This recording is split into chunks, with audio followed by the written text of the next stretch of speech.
दोस्तों आज के इस वीडियो से अपने राजस्थान के इतिहास का वीडियो बीकानेर के राठौड़ वंश को अपन डिस्कस करेंगे इस वीडियो में अपने। इससे पहले के जो टॉपिक है वो पीछे वाले वीडियो में प्लेलिस्ट में रखे हुए हैं, वो वहाँ से देख सकते हैं। बीकानेर के राठौड़ वंश का इतिहास आज अपन इस वीडियो में देखेंगे। तो बीकानेर के राठौड़ वंश में अपने पहला नंबर जो राजा आएंगे वो आएंगे राव बीकाजी। ठीक है, इन्होंने बीकानेर के राठौड़ वंश की स्थापना करी थी। तो सबसे पहले राव बीकाजी के बारे में देखते हैं। राव बीकाजी के बारे में पहला नंबर पॉइंट अपन को ध्यान रखना है, राव जोधा। इनके पुत्र कौन थे? राव बीका। यानी राव बीका किन के पुत्र थे? राव जोधा के पुत्र थे। ठीक है, इन्होंने 1465 में, ठीक है, 1465 में करनी माता के आशीर्वाद से जंगल प्रदेश को विजिट करने का कार्य स्टार्ट करा था। जंगल प्रदेश बीकानेर को बोलते थे पहले। जंगल प्रदेश को विजिट करने का कार्य 1465 में किसने? राव बीका ने स्टार्ट करा था। 1465 में करनी माता के आशीर्वाद से जंगल प्रदेश को विजिट करने का कार्य स्टार्ट किया। इस क्षेत्र को विजिट करने में 3 वर्ष इस क्षेत्र को विजिट करने में इन्हें 23 वर्ष लगे थे।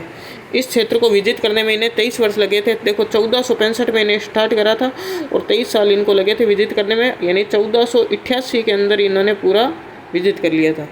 आगे चलते, इस क्षेत्र को विजिट करने में इन्हें 23 वर्ष लगे।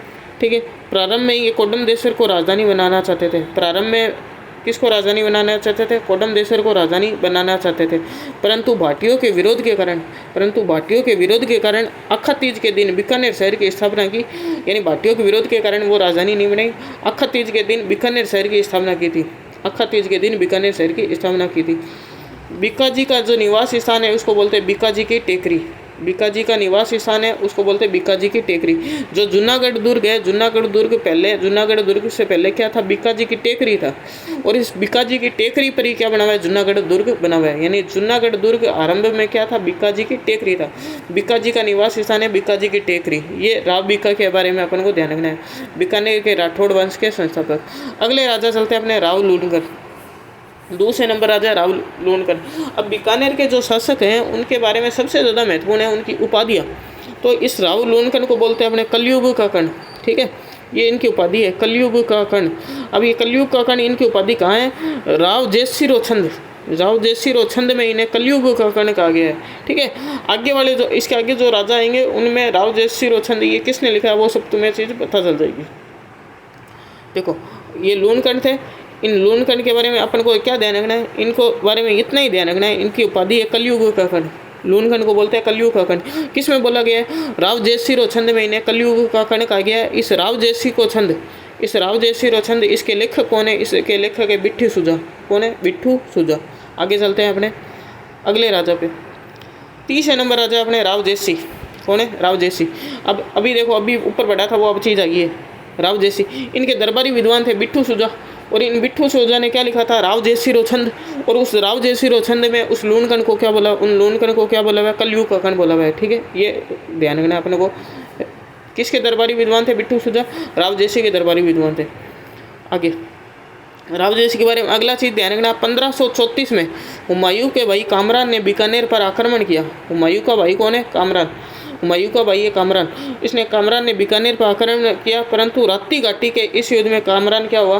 पराजित हुआ। रात्ती घाटी किसको बोलते हैं? बीकानेर को ही बोलते हैं। दो नाम है के, जंगल प्रदेश भी बीकानेर को, रात्ती घाटी भी बीकानेर को। 1534 में हुमायूं के भाई कामरान ने बीकानेर पर आक्रमण किया, परंतु रात्ती घाटी के इस युद्ध में कामरान क्या हुआ? पराजित हुआ था। ठीक है, 1541 में हुए पहोबा के युद्ध में, ठीक है, 1541 में हुए पहोबा के युद्ध में मालदेव के सेनापति कुप्पा ने जेतसी की हत्या कर दी। राव मालदेव जोधपुर का, ठीक है, मारवाड़ का।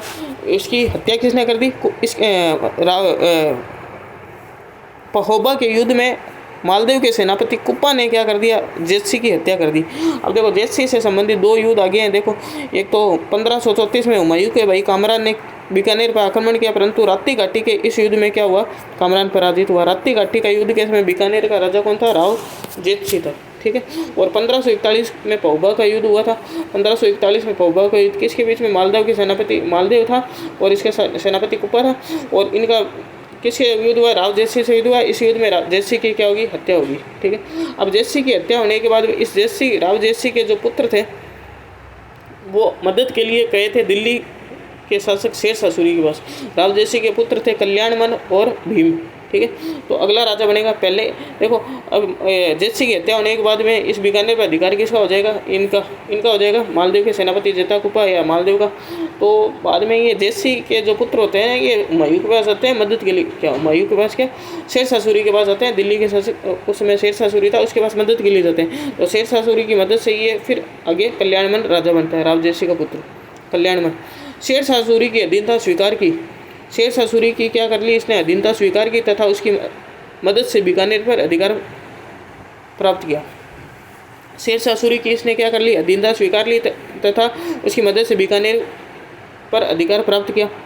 आगे 1570 में अकबर द्वारा बुलाए गए नागौर दरबार में उपस्थित हुए वह अकबर की अधीनता स्वीकार की। कल्याणमन के बारे में बात हो रही है। 1570 में इस अकबर द्वारा बुलाए गए नागौर दरबार में उपस्थित हुए तथा उसकी अधीनता स्वीकार की। इनके पुत्र पृथ्वीराज राठौड़ व राय सिंह भी उपस्थित हुए। पृथ्वीराज राठौड़ व राय सिंह भी उपस्थित हुए। कल्याणमन भी गया था। कल्याणमन के साथ में इसके दो पुत्र पृथ्वीराज राठौड़ और राय सिंह ये भी गए थे। इन्होंने भी अधीनता स्वीकार की। इसके पुत्र पृथ्वीराज राठौड़ और राय सिंह ने भी क्या करी? अधीनता स्वीकार करी। अब कल्याणमन के बाद अगले जो राजा बनेंगे वो बनेंगे कौन? राय सिंह। ठीक है, पृथ्वीराज राठौड़ नहीं बनेंगे, इनको गागरोन दुर्ग जागीरी में मिल गया था। ठीक है, बीकानेर शासक राय सिंह बनेंगे अगले कल्याणमन के बाद। अब लेकिन उससे पहले ये पृथ्वीराज राठौड़ के बारे में थोड़ी जानकारी देख लेते हैं अपने। पृथ्वीराज राठौड़ के बारे में ध्यान रखना है। इन्होंने सबसे महत्वपूर्ण इनका एक ग्रंथ वेल्ली किशन रुक्मणी रिख्यात किसने लिखा था? पृथ्वीराज राठौड़ ने लिखा था। गागरोन दुर्ग में बैठकर लिखा था। ठीक है, गागरोन दुर्ग इनको जागीरी में मिला था, अकबर ने दिया था। वेल्ली किशन रुक्मणी रिख्यात गागरोन दुर्ग में बैठकर लिखा था। भाषा कौन सी थी? इसकी डिंगल भाषा थी। और इसको दूरसा आडा ने, कवि दूरसा आडा ने इसको क्या कहा? 5वां वेद व 19वां पुराण कहा है। कवि दूरसा आडा ने इस वेल्ली किशन रुक्मणी ख्यात को कहा 5वां वेद व 19वां पुराण कहा है। ये वेरी महत्वपूर्ण है। इसके अलावा इनके अन्य ग्रंथ कौन कौन से हैं? दसम भागवतरा दुआ और गंगा लहरी, ये दो ग्रंथ और याद रखने। यानी पृथ्वीराज राठौड़ के बारे में अपन को 3 चीज़ें ध्यान रखनी। एक तो इन्होंने वेल्ली किशन रुक्मणी रिख्यात लिखा था गागरोन दुर्ग में बैठकर, और इसको दूरसा आडा ने 5वां वेद व 19वां पुराण का है। इसके अन्य ग्रंथ में अपने दसम भागवतरा दुआ और गंगा लहरी, ये 2 ग्रंथ और। ठीक है, अगले राजा कल्याणमन के बाद मैंने बताया था अगले राजा राय सिंह बनेंगे। राय सिंह के देखो बीकानेर राजाओं की पहले ही बता दी थी मैंने, तुम्हें उपाधि याद करनी है। लूणगढ़ को बोलते थे कलयुग का कण, और राय सिंह को बोलते हैं राजपुताने का गण। राय सिंह को क्या बोलते हैं? राजपुताने का गण, ये इसकी उपाधि है। अब आगे चलते हैं। देखो 1570 में नागौर दरबार में उपस्थित हुए थे तथा यहाँ से अकबर के साथ आगरा चले गए। 1570 में नागौर दरबार में क्या हुए थे? ये उपस्थित हुए थे तथा यहाँ से अकबर के साथ कहाँ चले गए? आगरा चले गए। ठीक है, अकबर ने इनको कितने का मनसब दिया था? अकबर ने इनको 4000 का मनसब दिया था राय सिंह को, और जहांगीर ने कितने का दिया था? 5000 का मनसब दिया था। अकबर ने दिया था 4000 का, जहांगीर ने दिया था 5000 का मनसब इनको। खुसरो के विद्रोह के समय जहांगीर ने इन्हें आगरा की जिम्मेदारी सौंपी थी। खुसरो का विद्रोह हुआ था, खुसरो ने विद्रोह करा था, तब जहांगीर ने इनको कौन सी जगह की जिम्मेदारी दी थी? खुसरो के विद्रोह के समय ये जहांगीर के 2 पुत्र थे, 2 क्या बहुत थे, लेकिन मेन नाम 2 का ही, एक खुसरो और एक खुर्रम। ठीक है, खुसरो ने विद्रोह करा था। खुसरो ने जब विद्रोह करा था तो जहांगीर ने ना इनको राय सिंह को कहाँ की जिम्मेदारी दी थी? आगरा की जिम्मेदारी सौंपी थी। ठीक है, 1500 आगे चलते हैं। 1589 से 94 के बीच राय सिंह ने क्या करा था? जूनागढ़ दुर्ग का निर्माण कराया था। ये मेन इतना ये सन याद करना नहीं है, बस इतना ध्यान रखना है। राय सिंह ने क्या कराया था? जूनागढ़ दुर्ग का निर्माण कराया था। किसकी देखरेख में करवाया था? करमचंद की देखरेख में करवाया था। किसकी देखरेख में करवाया था? करमचंद की देखरेख में करवाया था। राय सिंह ने करवाया था जूनागढ़ दुर्ग का निर्माण। बीकानेर के किस शासक ने जूनागढ़ दुर्ग का निर्माण कराया? राय सिंह ने कराया था, और करमचंद की देखरेख में करवाया था। आगे इसी दुर्ग में क्या चीज़? इसी दुर्ग में राय सिंह प्रशस्ति लगी हुई है। इसी दुर्ग में क्या लगी हुई है? राय सिंह प्रशस्ति लगी हुई है। इस राय सिंह प्रशस्ति के लेखक तुम्हें ध्यान रखने, और इससे राय सिंह प्रशस्ति से क्या मिलता है? जिससे हमें बीकानेर के इतिहास की जानकारी प्राप्त होती है। और इसके लेखक है जयिता नामक जैन मुनि। इसके लेखक कौन है? जयिता नामक जैन मुनि। इसी दुर्ग में क्या लगी हुई है? राय सिंह प्रशस्ति लगी हुई है, जिससे हमें बीकानेर के इतिहास की जानकारी मिलती है। और इसके लेखक है जयिता नामक जैन मुनि। ये अपन को ध्यान रखना है। आगे चलते हैं अपने।